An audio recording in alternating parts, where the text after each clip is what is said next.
having problems? Do you need to troubleshoot your pitches? There's two things you can do to figure out why your sound is not quite working. Number one, look at your fingerings. Number two, examine your breath. Let's start with fingerings. A common mistake with fingerings is having the fingers slide off the holes. This is called a leak. When the finger doesn't cover the hole all the way, you can sort of see it there, air escapes and causes a squeak. Check it out. I'm trying to play a B. A B should sound like this.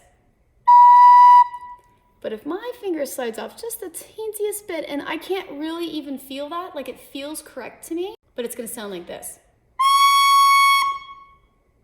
So it can be hard to diagnose at first because I feel like I'm doing the right thing. First finger's down, back thumb is down. But actually, I have a leak. The best way you can check for leaks is with a partner. Since we don't really have partners right now as we're all at home, try looking in a mirror. Or take your finger off of the recorder. Do I have a perfect circle on my finger? No, I have a little ridge. That tells me somehow I wasn't covering the hole all the way. When I cover the hole all the way, I get Cheerio fingers. And I have a perfect circle. That tells me I was covering the circle the whole way. Another way that you can check is to adjust your fingers while you're playing.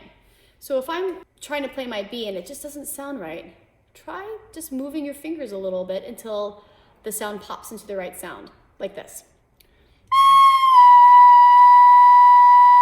Did you hear that?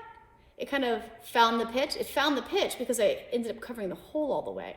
And I didn't really know what I was doing other than I was just sort of adjusting my finger position. This can be really helpful with the low notes in level 2 fingerings. Wow, what a difference. And all I did was adjust my fingers. So the number one reason for pitches not sounding the right way is leaks. And don't forget about your back thumb. Sometimes, especially if you've been practicing for a while or playing for a while, our thumb will just start to slide until, not covering the hole anymore, and you might not even realize it. So always check that hole.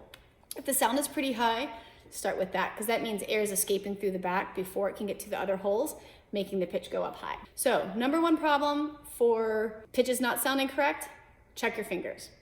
Now, let's say your fingers are correct. You're pretty certain, well, I got my Cheerio fingers, I'm looking in the mirror, my older sister who played recorder is looking at my fingers and she says they're correct, but you're still getting a crazy sound, check your breath.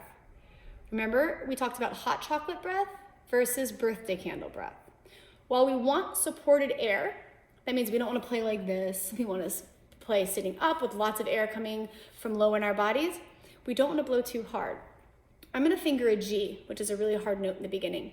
And I'm going to check. I can tell I have no leaks. Everything feels good. But I'm going to blow like I'm blowing out birthday candles. Check this out. Yeah, that's wrong. It's wrong not because of my fingers, but because of my breath. I'm forcing the air out of this little hole right here, making a high whistle-like sound. So I'm going to think about it. Well, if I had hot chocolate and I was going to cool it down, that's how I want to play. There's my G. So we talked about how if your pitch is not coming out properly, first, check for leaks. Second, check for your breath. Hopefully that will help you get some of these notes out properly. Good luck.